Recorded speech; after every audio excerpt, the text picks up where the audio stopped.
बिस्मिल्लाहिर्रहमानिर्रहीम, अस्सलाम वालेकुम and welcome back to my channel. My name is Mohammed Arsalan. हमारा जो कोर्स स्टार्ट हुआ था, जो कोर्स हमने स्टार्ट किया था टाइप्स ऑफ ऑपरेटिंग सिस्टम, उसी को हम कंटिन्यू करने जा रहे हैं आज एक न्यू वीडियो के साथ। Type of operating system almost हमारी तकरीबन कंप्लीट हो गई हैं। एक दो टाइप्स हमारे पास रह गई थी, वो आज हम इंशाल्लाह इस वीडियो में कवर कर लेंगे। तो आइए चलें स्टार्ट करते हैं, हम देखें कि हमारे पास कौन कौन सी टाइप्स रह गए हैं, उनको कंप्लीट करते हैं।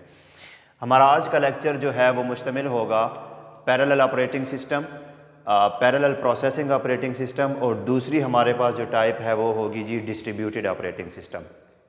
ये दोनों है। इसके अलावा हमारे पास एक तीसरी भी रहती है एम्बेडेड ऑपरेटिंग सिस्टम। वो छोटा सा एक टॉपिक है, वो मैं इसी तरह आपको डिस्कस करके बता दूंगा कि एम्बेडेड ऑपरेटिंग सिस्टम क्या है, वो कहाँ पे यूज़ होती है। तो आइए जी स्टार्ट करते हैं हमारी पहली type, parallel processing operating system. A parallel processing operating system is a software that execute program in parallel programming language। इसका थोड़ा सा कंसेप्ट मैं पहले आपको देना चाहूँगा कि सिंपल क्या है।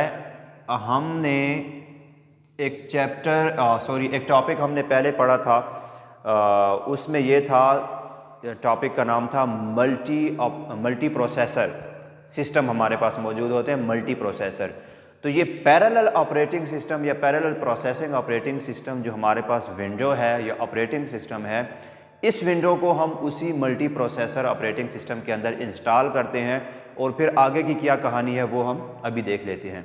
वो मल्टी प्रोसेसर में हमने पढ़ा था कि मल्टी प्रोसेसर हमारे पास वो सिस्टम होते हैं जिसमें एक से ज़्यादा CPUs होती हैं, CPU 1, CPU 2 एंड CPU 3, और ये है हमारे पास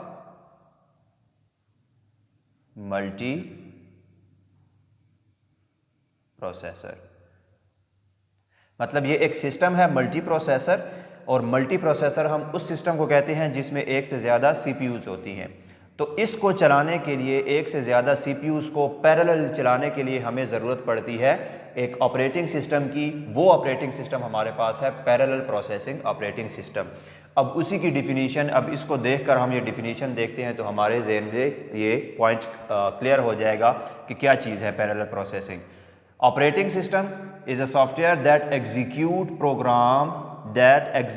programme in a parallel programming language, जो कि प्रोग्राम को क्या करती है, पैरेलल क्या करती है, एग्जीक्यूट करती है, यहाँ पे भी, यहाँ पे भी और यहाँ पे भी। ठीक है, एक ही सिंगल प्रोग्राम होता है, उसको छोटे छोटे हिस्सों में ये तकसीम कर देता है उस प्रोग्राम को, और फिर तमाम CPU उसको पैरेलल लेकर चलते हैं। तो ये हमारे पास कंसेप्ट हो जाता है पैरेलल प्रोसेसिंग का, कि किस तरह हमारा जो एक प्रोसेस है वो पैरेलल लेके CPUs को चलते हैं। दूसरा point, it uses many processor at the same time. जिस तरह कि आपने देखा, मैंने एक छोटा सा सिनेरियो बनाया यहाँ पे, और उसमें कितने CPUs हैं, 1, 2 and 3। It uses many processors at the same time. ये CPU को ही हम प्रोसेसर कहते हैं। प्रोसेसर्स हमारे पास कोई नई चीज़ नहीं है। CPU is also called processor. तो ये ऐसी ऑपरेटिंग सिस्टम है जो कि तमाम प्रोसेसर्स को या CPU को एक ही वक्त में चलाती है। ऐसा नहीं होता कि ये CPU इस वक्त चल रहा है तो ये बाकी वाले बंद होंगे। नो, ये भी चल रहा होगा, ये भी चल रहा होगा, और पैरेलल में ये तीसरा भी चल रहा होगा। ये तीनों at the same time execution में होते हैं, एट द सेम टाइम ये रनिंग स्टेट में होते हैं। अच्छा जी, नेक्स्ट पॉइंट क्या लिखा हुआ है, in parallel processing the task is divided into smaller task and these are processed by many processor at the same time। अब फॉर एग्जांपल, ये जो मेरे पास सिस्टम है जिसमें मल्टीपल CPUs लगी हुई हैं, मैनी CPUs लगी हैं, इसको मैं दे देता हूं एक टास्क। ये मेरा हो गया एक टास्क, कोई भी XYZ टास्क हो गया। जैसे ही मैं इस CPU को ये टास्क असाइन करता हूं, और ये टास्क मेरा जस्ट सपोज 10 GB की एक फ़ाइल है जो कि इसने प्रोसेस करनी है। जैसे ये इसको एक्सेप्ट करेगा प्रोसेसिंग के लिए, इस CPU के पास जाएगा, तो ये CPU इसको क्या कर देगा, ये इसको डिवाइड कर देगा इस टास्क को। फॉर एग्जांपल, ये मेरे पास 10 GB है, तो ये CPU अपने पास रखेगा 5 GB, नेक्स्ट मेरे पास क्या कितना रह गया 5 GB, ये मेरे पास हो जाएगा यहाँ पे 2 GB, कितना रह गया 3 GB, तो ये 3 GB यहाँ पे हो जाएगा। तो यहाँ पे भी इस रनिंग स्टेट में होगा, यहाँ पे भी रनिंग स्टेट में होगा, यहाँ पे भी हमारा जो टास्क जो डिवाइड हो गया है वो तीनों सीपीयूज़ को उनका हिस्सा मिल गया है और तीनों सीपीयू उनको क्या कर रहे हैं, तीनों सीपीयू उनको पैरेलल प्रोसेस कर रहे हैं। ऐसा नहीं है कि 10 GB की आपने एक फ़ाइल दी है प्रोसेसिंग के लिए, वो एक ही सीपीयू के पास चली गई, वो 10 GB फाइल को सीपीयू प्रोसेस कर रहा है, बाकी के 2 सीपीयू फ्री में बैठे हुए हैं, मतलब वो कोई काम नहीं कर रहे। नो, ऐसा नहीं होता। आपने एक टास्क दिया है, 10 GB का है, 5 GB का है, जितने भी GB का है आपने दे दिया, वहाँ पे जाके सीपीयू उनको क्या कर देगा, छोटे छोटे हिस्सों में तकसीम कर देगा और तमाम सीपीयू उनको पैरेलल लेके चलेंगे। तो ये इसका चौथा पॉइंट, तीसरा पॉइंट हो गया कि किस तरह हमारे तमाम जो मैनी प्रोसेसर्स होते हैं वो at the same time processing कर रहे होते हैं और सिंगल टास्क को वो मल्टीपल टास्क में कन्वर्ट करके उसको यूज़ करते हैं। अच्छा जी, ये यूज़ कहाँ पे होती है? पैरेलल प्रोसेसिंग ऑपरेटिंग सिस्टम कौन से सिस्टम में यूज़ होती है, वो सिस्टम हमें बताया गया है। Parallel processing system is used in super computers. Super computers का आपने सुना होगा कि सुपर कंप्यूटर्स इतने तेज़ होते हैं कि ट्रिलियन ऑफ इंस्ट्रक्शन पर सेकंड वो परफॉर्म करते हैं। तो वो किस तरह करते हैं? हमारी एक सिंगल सीपीयू जो होती है, जो आप हमारा पर्सनल कंप्यूटर जो हम यूज़ करते हैं, लैपटॉप वगैरह, उनका हमने ये पढ़ा है कि उनकी सीपीयू मिलियन ऑफ इंस्ट्रक्शन पर सेकंड वो कैपेबिलिटी रखती हैं कि परफॉर्म करने की। तो सुपर कंप्यूटर आपके ट्रिलियंस ऑफ इंस्ट्रक्शन पर सेकंड को परफॉर्म करने की कैपेबिलिटी रखते हैं। तो वो कैसे रखते हैं?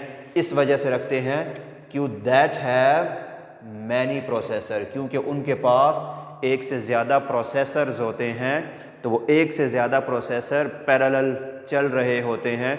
तो जितने भी आप उनको टास्क देते हैं, जितने भी आप उनको इंस्ट्रक्शन देते हैं, वो पैरेलल उसको परफॉर्म कर रहे होते हैं, पैरेलल उसको प्रोसेस कर रहे होते हैं और ट्रिलियन ऑफ इंस्ट्रक्शन की वो विद इन सेकेंड वो आपको आउटपुट दे रहे होते हैं। ये वहाँ पे यूज़ होती है। यहाँ पे दो नाम मैंने मज़ीद आपके लिखे हुए हैं आपके लिए। एक हमारे पास है VMware and the second one is Hyper-V। VMware actual में क्या है? VM stands for virtual machine. ये होती है वर्चुअल मशीन, मतलब एक थर्ड पार्टी सॉफ्टवेयर है। इसको आप इंस्टॉल करते हैं कहाँ पे? इसको आप इंस्टॉल करते हैं अपने सिस्टम पे, पीसी में। हमारे पास सिस्टम जो होता है पीसी, वहाँ पे आपने इसको इंस्टॉल कर दिया। अब इंस्टॉल करने से क्या होता है उससे? जैसे ही आप अपने पीसी में इसको इंस्टॉल करते हैं तो आपके पीसी के अंदर एक वर्चुअल मशीन क्रिएट हो जाती है।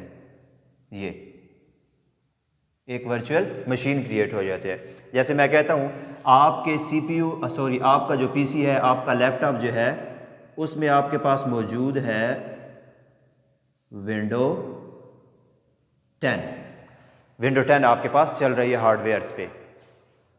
आपने वर्चुअल मशीन इंस्टॉल की।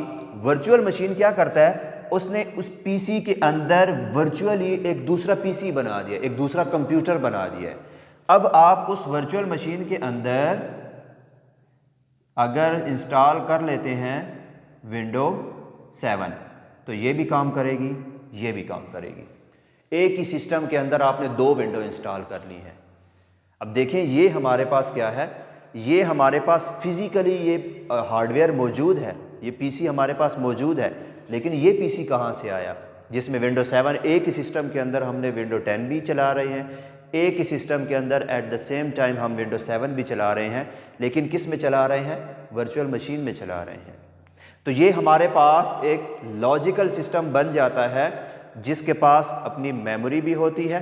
वही मतलब हार्डवेयर की मेमोरी ये अपने साथ शेयर करता है, ये शेयर करता है, लेकिन हमें यूँ वहाँ पे पूरा सिस्टम नज़र आ रहा होता है कि किस तरह हमारे पास उस लॉजिकल सिस्टम के अंदर अपनी मेमोरी भी मौजूद है, उसकी अपनी हार्ड डिस्क भी मौजूद है। हमें सामने वो जो प्रॉपर्टीज़ होती है उसमें लिखा हुआ वो कंप्लीट आपको वो इन्फॉर्मेशन दे रहा होता है कि कौन से सिस्टम के अंदर कितना डेटा या कौन से सिस्टम के अंदर कितनी मेमोरी वगैरह मौजूद है। तो ये हमारे पास एक दूसरी एग्जांपल है किस चीज़ की? पैरेलल प्रोसेसिंग ऑपरेटिंग सिस्टम की, कि एक आपके पास जो है फिज़िकली आपका सिस्टम मौजूद है उसी फिज़िकल सिस्टम के अंदर आपके पास एक वर्चुअल सिस्टम भी मौजूद है। फिज़िकल सिस्टम के अंदर आप विंडो 10 यूज़ कर रहे हैं, रन कर रहे हैं, और वर्चुअल सिस्टम के अंदर आप विंडो 7 यूज़ कर रहे हैं। हालांकि ये सिस्टम क्या है, एक सिंगल सिस्टम के अंदर ही आप दो डिफरेंट ऑपरेटिंग सिस्टम चला रहे हैं। तो ये हमारे पास क्या हो गया जी, पैरेलल प्रोसेसिंग ऑपरेटिंग सिस्टम की एक एग्जांपल हम ले सकते हैं। दूसरा ये नाम जो लिखा हुआ है हाइपर-वी, ये भी हमारे पास एक सॉफ्टवेयर है, लेकिन ये विंडो के अंदर बाय डिफ़ॉल्ट मौजूद होता है। आप फॉर एग्जांपल विंडो 10 यूज़ कर रहे हैं, विंडो 8 यूज़ कर रहे हैं, तो वहाँ पे आपको हाइपर-वी जो है, हाइपर वर्चुअल मशीन जो है वो वहाँ पे मिल जाती है। इसका काम क्या है, इसका काम भी सेम यही है, ये वर्चुअल मशीन क्रिएट करती है और वर्चुअल मशीन को यूज़ करके आप कोई भी दूसरी विंडो उसके अंदर इंस्टॉल कर सकते हैं। तो ये था हमारा पैरेलल प्रोसेसिंग ऑपरेटिंग सिस्टम। इसके बाद दूसरे की तरफ आएंगे जी। द सेकंड वन हमारे पास है डिस्ट्रीब्यूटेड ऑपरेटिंग सिस्टम। अब डिस्ट्रीब्यूट क्या चीज़ है, मतलब आपके पास एक सिंगल पॉइंट है, ठीक है, यहाँ से आप क्या कर रहे हैं, यहाँ से आप चीज़ें आगे फॉरवर्ड कर रहे हैं। जस्ट एक जनरल एग्जांपल है, आप आगे फॉरवर्ड कर रहे हैं, तो इट मीन्स कि ये आपका क्या है, ये आपका डिस्ट्रीब्यूटिंग पॉइंट है, यहाँ से आप चीज़ें आगे भेज रहे हैं। तो इसी तरह ये ऑपरेटिंग सिस्टम जो है डिस्ट्रीब्यूटेड ऑपरेटिंग सिस्टम, अब ये क्या है, कहाँ पे यूज़ होती है और किस तरह काम करती है, वो हम पढ़ने लगे हैं। वो देखें जी, A distributed operating system that manage the operation of distributed system, जो क्या करती है, जितने भी सिस्टम आपके डिस्ट्रीब्यूट हुए होते हैं उनको मैनेज करना। कैसे मैनेज करना? फॉर एग्जांपल ये मेरे पास हो गया एक सेंट्रल पॉइंट, जहाँ से ये हमारा हो गया फॉर एग्जांपल डिस्ट्रीब्यूशन पॉइंट हो गया, ठीक है। इसके साथ मैंने क्या किया है, नेटवर्क के ज़रिए कुछ सिस्टम मैंने ऐड कर दिए।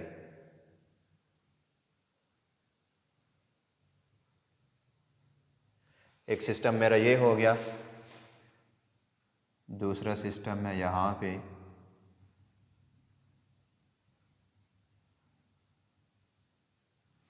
एक तीसरा भी ऐड कर लेते हैं।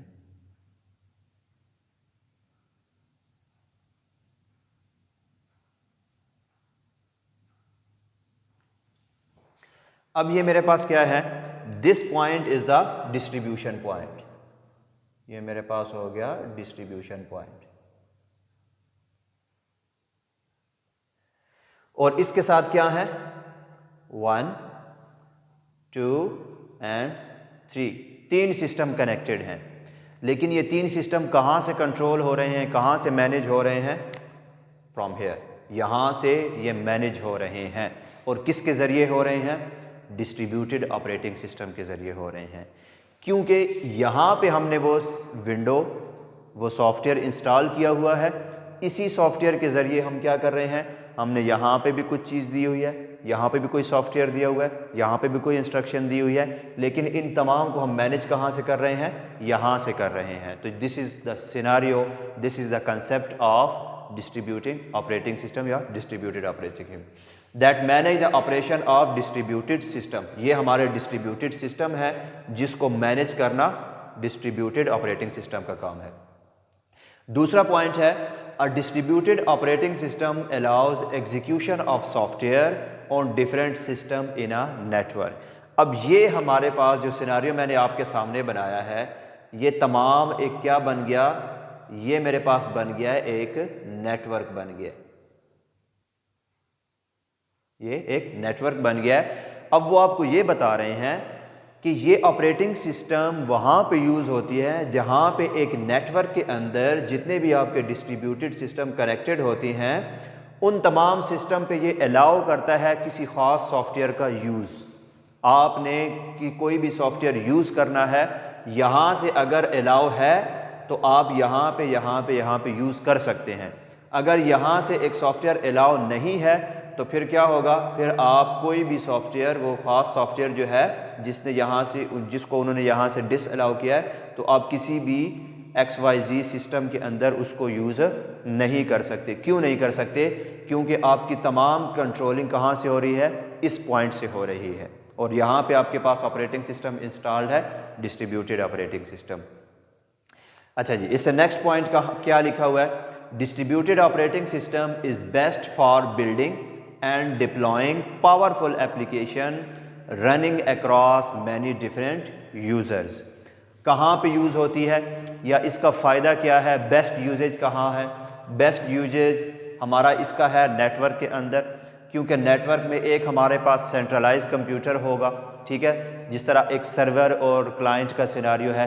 एक सर्वर आपके पास क्या होता है, सेंट्रलाइज कंप्यूटर होता है जिसके साथ बाकी तमाम के तमाम क्लाइंट्स कनेक्टेड होते हैं। अगर सर्वर कोई चीज़ अलाउ करता है तो क्लाइंट वो चीज़ यूज़ कर सकता है, अगर सर्वर यहाँ से डिस अलाउ करे तो क्लाइंट वो चीज़, वो ख़ास सॉफ्टवेयर या कोई भी सॉफ्टवेयर जिसको सर्वर ने डिस अलाउ किया हो गया, क्लाइंट उसको यूज़ नहीं कर सकते। इसकी एग्जांपल अगर हम देखें तो एग्जांपल से आपको क्लियर हो जाएगा, गूगल सॉफ्टवेयर। अब गूगल क्या है, गूगल सॉफ्टवेयर जो यूज़ करता है, हर दूसरा बंदा गूगल सॉफ्टवेयर को यूज़ करता है।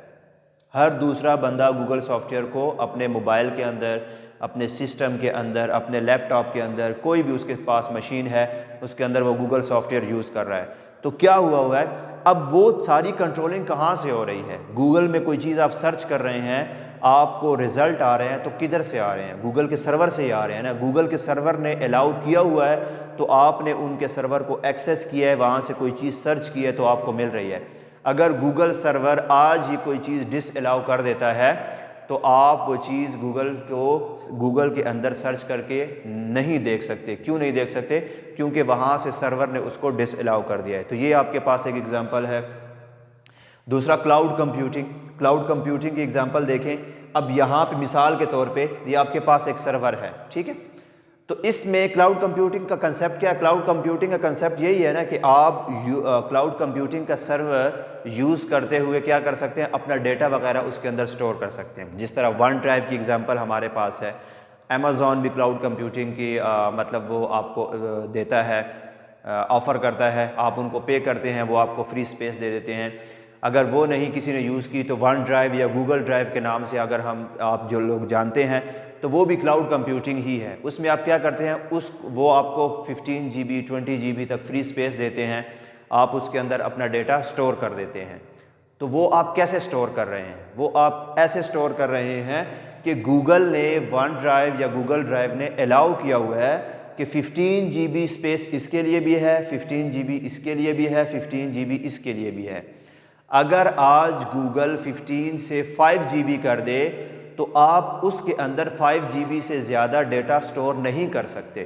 क्यों? क्योंकि वहाँ से गूगल उस चीज़ को कंट्रोल कर रहा है, गूगल वालों का सर्वर है, गूगल ने 15 GB अलाउ किया हुआ है तो आप उसके अंदर 15 GB अपना डेटा स्टोर कर सकते हैं। अदरवाइज़ आप 15 से ऊपर डेटा स्टोर 15 मतलब अगर वो 1500 कम कर दें तो आप 15 GB डेटा स्टोर उसमें नहीं कर सकते।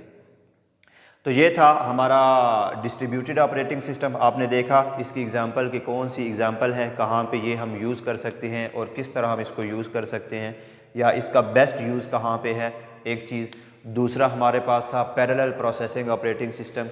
वो भी मैंने आपको बता दिया कि पैरेलल प्रोसेसिंग ऑपरेटिंग सिस्टम वहाँ पे यूज़ होती हैं। उस सिस्टम के अंदर हम इंस्टॉल करते हैं जिसमें एक से ज़्यादा CPUs होती हैं और हम अब इसी सॉफ्टवेयर को यूज़ करते हुए अपने एक ही सिंगल PC के अंदर एक दूसरी वर्चुअल मशीन भी बना सकते हैं। वहाँ पे भी हमारे पास एक लॉजिकल प्रोसेसर बन जाता है जिसको वो पैरेलल चला सकता है। तो ये था हमारा आज का टॉपिक। और इसके अलावा इससे नेक्स्ट हमारे पास जो टाइप आ रही है एम्बेडेड ऑपरेटिंग सिस्टम। तो एम्बेडेड ऑपरेटिंग सिस्टम वो ऑपरेटिंग सिस्टम है जब कोई डिवाइस बन रहा होता है तो उसको एक लिमिटेड फंक्शनैलिटी देकर उसकी चिप उसके अंदर लगा दी जाती है, मतलब CPU लगा दी जाती है, तो वो कहलाती है embedded operating system. Embedded operating system जब एक दफ़ा किसी डिवाइस के अंदर फिक्स हो जाए तो वो चेंज नहीं होती। मिसाल के तौर पे आप माइक्रोवेव ओवन यूज़ कर रहे हैं, उसमें हम क्या करते हैं, उसमें मतलब कुछ चीज़ें मतलब जो हम हीट करते हैं, गर्म करते हैं, तो हम कुछ ख़ास टाइम लगा देते हैं। टाइम के बाद वो आपको एक अलार्म दे देता है, आपको बता देता है कि आपका खाना वगैरह या जो चीज़ भी आपने रखी वो रेडी है। दूसरा, आप वॉशिंग मशीन हमारे पास हो गई, उसमें भी आपके पास एम्बेडेड ऑपरेटिंग सिस्टम है। तीसरा, अगर आप देखें, तीसरी एग्जांपल मैं आपको दूं, जो बच्चों वाला खिलौना जो होता है, जो मोबाइल होता है, उसमें एक छोटा सा क्या लगा होता है, एक सर्किटरी बोर्ड लगा होता है, उसमें कुछ सॉन्ग्स वगैरह, कुछ म्यूज़िक वगैरह उन्होंने फ़िक्स करके रख दिए होते हैं। अब वो सॉन्ग वगैरह या म्यूज़िक जो वहाँ पे उस छोटे मोबाइल, फेक मोबाइल में रखा हुआ है, वो आप चेंज नहीं कर सकते। क्यों नहीं कर सकते?